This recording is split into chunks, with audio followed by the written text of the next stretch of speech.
Hey y'all, this is AL Think Madame. I know I look rough. Y'all excuse me. Y'all, I literally have one curl left. One. Yesterday it was very hot and I had to go run an errand real quick and that was a bust. And I'm like, all my curls are gone and it was for nothing. Got nothing accomplished. I was so mad. Anyway, y'all, it'll be all right. I'll try to recurl it and do, some more Bantu knots and try to look halfway decent for work. But whatever. They're going to get what they're going to get. I'm supposed to be essential, so whatever. Anyway, y'all, this episode started out with everybody screwing. Literally everybody except for Nia had somebody and they was getting it in. An earthquake happened, and at first I was like, they getting it in so hard and so like everybody was just so into it to the point of where they is knocking stuff over and shaking the house loose. What is going on?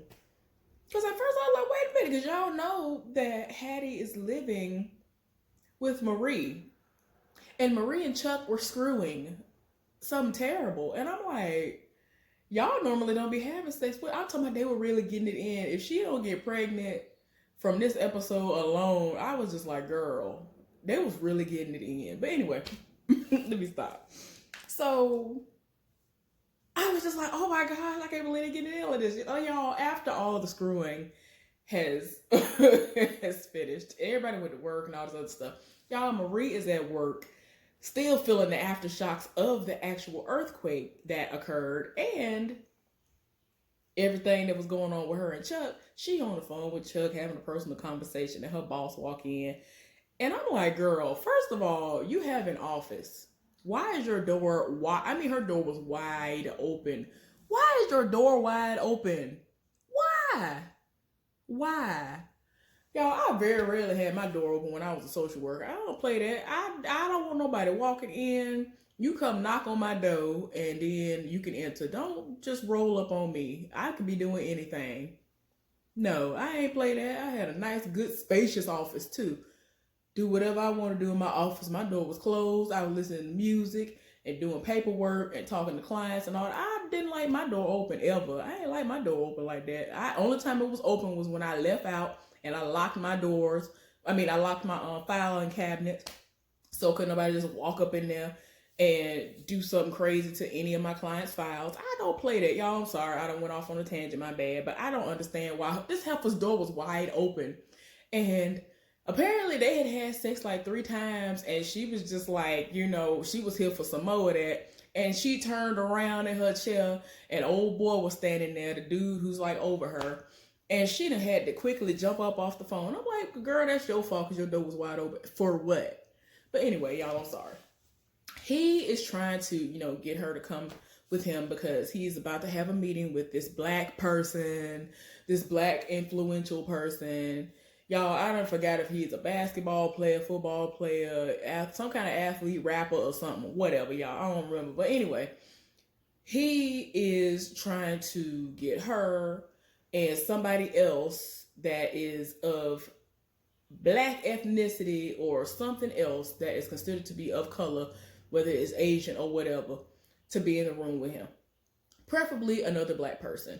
And he just sat up here and combined the name of some Asian person that worked in their office and some black dude that worked there in the mail room. And he legit thought that that was one person's name and not two separate people's names that he has combined. And I'm like, what is wrong with him? Every time I see him, he reminds me of 2 of my coworkers. This one woman is 40 something, and I honestly do not believe that she's racist, but she says stuff that makes me side eye her, but she don't legit know that she done said something that could really be seen as racist. And, really offhand, and it's off color or whatever they call it. And I just be looking at her like, let me walk away. And then the dude, I done briefly told y'all about him before. One time, Black History Month, I had on a shirt that says, I'm black 365 days of the year, something like that. And he saw me And I'm talking about I hadn't even clocked in for work. First thing he said, he saw my shirt, he read my shirt. The first thing he said was, I'm white 165 days of the year, and walked off. Like, he really is legit ditzy. But I was like, this is what we do early in the morning. It ain't even 7 o'clock yet. Okay. But I have to realize I really do not believe that he was being racist or whatever. I really don't believe that he honestly knew that that's what my shirt meant. Like, I really don't believe he really knew that that's what it was. But anyway, y'all, that's exactly the same vibe that I get from her boss. And I'll just be looking at him like, if you don't get somewhere. And then he does not value Marie's opinion on nothing. Marie has tried to tell him that ain't nobody here for these different random stupid movies that he be trying to come up with. And he just ain't listening, y'all. So I just be like, just stop. And Hattie is at work, and Ada B was like, look, I need you to go to my house and make copies of all these old manuscripts that I have laying around. Just make copies, scan copies for me. That's all she had to do. So she gave her the keys to her house. So Hattie looking like, oh. And then I'd be looking at her like, girl, if you don't get to that house and make them copies. And, you know, she had to go on ahead and get it in gear. So that's what her day is going to consist of, doing that. Y'all, they end up at the meeting. And I'm referring to Marie, her boss, and this random dude who was like from the mailroom, this random black dude. And they met up with this guy. If you ain't seen the episode, y'all need to at least go see him, because his teeth are, when I tell you his teeth are everything, his teeth are everything. His teeth, the way that they looked, they were really bright white. And I'm just like, who is your dentist? Because if I could afford them, I would go to them and get all kinds of things magically done to my teeth. Like, I mean, they might not be able to perform the miracles that your teeth, you know, look like. I mean, his teeth might naturally look like that. That just might be genetics for him, but I need help. I already know I need help. I ain't got the money for that right now. But I'm saying, if I had good money, the first thing I would do outside of like getting another vehicle or whatever would be get my teeth fixed. Now, I'm not talking about getting chiclets and all that. But anyway, y'all, I'm sorry. I live for teeth. I live for like honest eyes. I live for like chocolatey skin. And like certain hair, you know, I like hair, nails, and all that stuff. That, like, his skin was like dark and chocolatey too. But his teeth though, y'all, his teeth. Anyway, y'all, they in the meeting. And old boy is trying to pitch this idea to him, and he looking at him like, that sounds trash. And like, he was like, oh, okay, yeah, I was thinking that too. You know, trying to make it seem like he just threw it out there just to see what he was going to say. But that's really what he really wanted to head it up with. And no matter what he said, old boy wasn't feeling it. And so he told him what an ideal, you know, movie that he likes is like.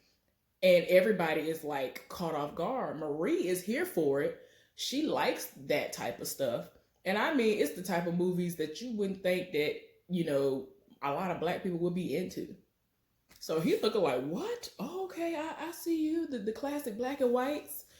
And he goes to this theater that's, I think it's kind of like, if I'm thinking of it in the right way, I feel like it's kind of like a theater that's back home that they only show like historically black movies or like old movies at.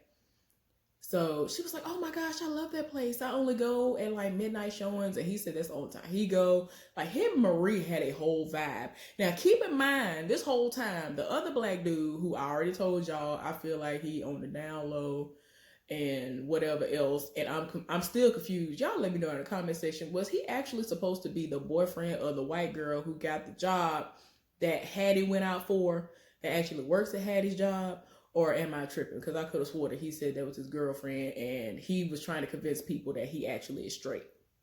I don't understand what's going on. If that's the situation, that girl is a beard and ain't nobody got time. But anyway, I'm sorry. But yeah, they had an amazing vibe. I was like, yeah, yes. And then I'm like, okay, this is gonna go bad. this is gonna go left because I feel like what's gonna happen is her and Chuck gonna get into it again because she gonna see him, setting it off with some other dude who obviously is flirting with him, and I cannot put my finger on it. I don't know if Chuck is bi or gay or whatever because he sat up there. I'm gonna tell y'all about it in a minute. I'm gonna tell y'all. Let me hold on. Because the most be happening in this show, y'all. I try not to do the exact length of how long the actual show is, but the most be going on, and I be knowing of examples of stuff, and I just be like, oh my gosh, y'all, I be getting on y'all nerves. I know I do. I'm sorry. Okay, y'all, let me stop. Y'all, anyway, I already told y'all that Hattie had to go to Ida B's house and make copies of manuscripts all day. So this heifer to sat up here in the middle of her copying stuff. She looks over at one of the manuscripts and it catches her eye. So she sat up there and went all around the house and was reading this manuscript, like really getting into it. And then like some noise happened and then she realized that she had to get back to work and she stopped reading it or whatever. So later on, literally nightfall is upon us. And I'd be at the house and Hattie at the house with her. And she was like, well, what you got going on? And wait a minute. Let me go back. So before all that, Marie and Chuck are now at home. Let me get them out the way first because I'm tired. They at the house and they are still on a high after, they had that amazing sex that early morning. Late night, early morning type of session. And he was like, okay, what you think about porn and all this? And so she said she was here for it and she was going to go use the bathroom or something real quick. And she was like, well, I don't care, whatever you want to put on. They were trying to think of what genre to go to watch. And so he was like, what do you think about threesomes? And so, she was kind of acting like, I don't really care, whatever. He just sat up here and pulled up a movie. And unless this dude just looks like him or they just trying me, the dude that was in the threesome, first of all, they just had a man and a woman at first. And then the dude that was the man looked exactly like the dude who they had as the client that he's been shopping around trying to figure out who he wanted to go with. And actually, he looked like he's going to go with their company because of Marie. And I'm going to tell y'all what I think at the end of this. But anyway, she come back. And I mean, the dude that made out with the little woman, and then all of a sudden they get a ring or a knock at the door, and some man come in there talking about some room service, and he had a tray in his hand, and next thing you know, he done held the tray up with one hand, and he done scooted down and dropped down to get your eagle on position in front of the dude, and you already can infer what was going on. And so she looking like, what is going on here? And Chuck is like nibbling and kissing on her neck and really trying to get in the mood. And she really sitting up there like the whole time, like, girl, you need to just straight up ask him, Chuck, are you gay? Are you bi? Are you non-binary? Are you sexually fluid? What is going on? Because he has been very questionable since this first episode aired, and I don't want to sit up there and try to label him something that he's not, but I need to know what is going on. And even his girlfriend is clueless as to what is really going on. So I'm not wrong in my thinking, because that first episode came out, I'm like, well, maybe I'm just tripping. Maybe I'm tripping, and that's what, Lena Waithe wants us to feel and be like, gotcha, you over here thought that he was one way, but he really is straight. Y'all need to stop judging people. He's just a different type of dude. But I don't know. Every episode, he looking more and more suspect. I don't know what's going on, but I'm tired. So anyway, she really need to know, and I need to know if he on deal, and I'm tired. So anyway, back to what I was telling y'all a few minutes ago about Hattie and Ida B. So they still at her house, and they actually get to talking. And Hattie, what's her name? Ida B poured her some wine and she's trying to relax because, of course, she at home. She'd had a long day at work, whatever. And Hattie had this little pen that has weed in it, and she asked her if she wanted some, and she tried it a little bit, and she was just like, I ain't smoked weed in a long time, and she kind of started choking and walked off. So they ended up actually talking, like having a deep conversation, and you know, Hattie was like, nobody is emotionally available in, California or whatever. And Ida B is inclined to believe the same thing, and they really are talking. And she was just like, "Look, what are you afraid of?" And Hattie at first tried to make it seem like she's not afraid of anything, and then she was like, "No, what are you afraid of?" And so she was like, "I'm afraid of someone falling out of love with me." Because that's apparently why she does what she does. And even though you can tell she's into people, people have been coming and going out of her life, but that's the reason. It's all because she feels as though people are going to fall out of love with her. And Hattie is everything. She's everything. If I was into women and all that stuff, I wouldn't mind being in a serious relationship with somebody like her. Her personality is cool. She likes to sing and all. Like she does a lot of stuff that I do, and I have lesbian and bisexual friends who act just like her. So I mean, it would be nothing for me to date anybody with a personality like hers. I would not be smoking weed and all that stuff. But I'm just saying. And no, I'm not gay or lesbian or any of the other stuff. I could just see something for what it is, and she seems like a really cool person. The personality and all that stuff, she seems cool, and I'm here for that. I like people who are easygoing. Easy. She seems very easy to talk to. She's hilarious, and all of that. She's getting her stuff together, so that's an even better thing to discuss currently. Like she really is on the right path right now. So anyway, they talking. And Ida be getting her feelings, and she was asking her what she was afraid of. And she just randomly was like, "I gave my child up for adoption when I was in college." So she was like, "What? Oh my gosh!" And she was just like, "Yeah, I wouldn't have been a good mother." And tell me why Hattie was like, "Yeah, you wouldn't have been a good mother, but that baby would have been pretty though. That would have been a pretty baby though." And I mean, Hattie be Hattie be reading, and I'm like, "Girl, why did you say that?" But yeah, all while they're talking, old girl is blowing her up.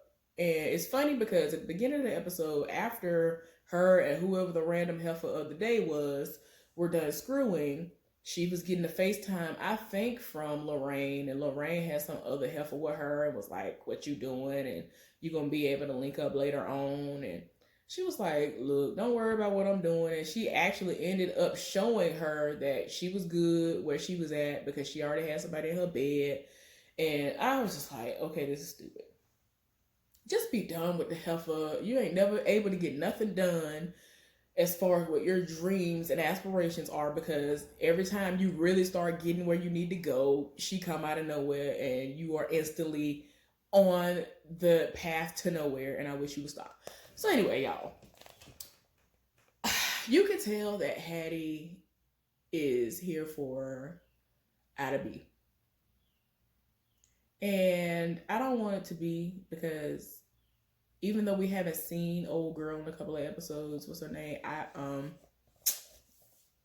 Oh my gosh, I don't want to say her name wrong. Y'all know who I'm talking about, the barista. I don't want to say her name wrong. But they probably are the ones who need to be together. And I think that might have been why they threw her out there like that early on, to say that and show that. I don't know. I'm just like, okay, this is too much, y'all. But you could tell that she here for her, and I'm just like, stop. And after they finished talking, she was gonna go ahead and get out of there. And so she was like, do you wanna, stay and watch movies or whatever with me? It was supposed to be for research purposes, but she's lonely. And you can tell that she's lonely and she wants somebody with her or whatever. Y'all, anyway, so Nia at the house, like I told y'all, she ain't doing nothing. While everybody else was screwing, she had a bullet or whatever toy and was playing with herself, and everybody kept interrupting her while she was doing it, sending her messages like, "Oh, are you all right?" because of everything that went on with that.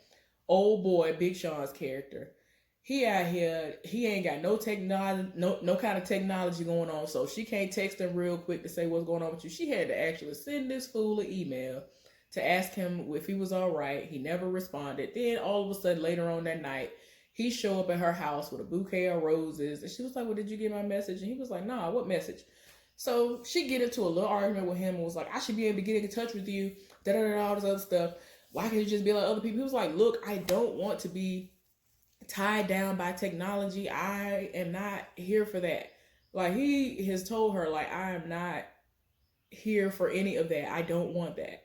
So they get into an argument. He was like, why isn't it me liking you enough? I like you. That's all you need to know. And they had that moment, and then they started making out, and you can tell they eventually was gonna have sex or whatever. So I was like, oh, okay. So I really feel like Marie's boyfriend is attracted to me. I'm just tired. I'm tired. I don't care what nobody say. Something is going on. Is he need to go ahead and fess up? It's just going on somewhere. And so the ladies end up talking. All the friends they talking, and they really want to know, and they're wondering, if Ida B is, if she's bi, is she gay, is she sexually fluid, like what is she into? Hattie looking like, look, I don't even know what half this stuff mean. I don't know what half these terms mean. I don't know what she is, but whatever. And y'all, as usual, Hattie and Marie get into it, and Hattie hid below the belt and was like, you seem bored with Chuck. And I mean, she didn't hear what that commotion that was going on the night before, but it hit a nerve as usual. And I'm like, girl, you doing the most. You live at her house. You saying all this to her. Then after all that happened, Nia had to like break it up. Then after that happened, Hattie had to get in the vehicle with Marie and go wherever she was gonna take her. And Hattie was like, look, I'm sorry, I shouldn't have said that to you, whatever, whatever. And I'm like, girl, now you trying to apologize. You meant what you said. Like, you meant what you said. She really trying to make it seem like she ain't mean that. I'm like, girl, if you had your own car, your own place, you probably would be like, I said what I said. So I don't want to hear that. But anyway, she really does look bored, and Chuck seems boring, and I don't know if it's because Marie is not a man, but I'm tired. Anyway, y'all, thank y'all for hanging in there with me for this recap. The most be going on this show, and I'm here for it. Like, it keeps me entertained. A lot of the music was pretty good. And I like the fact that Lena Waithe puts the names of like most, if not all, of the songs at the end of the show. Because people, we want to know, like, what is this song? But anyway, y'all, I hope y'all have a good one. I might come back on later on. I don't know. It depends on how I feel. But anyway, y'all have a good one, and I'll see y'all later on. Bye.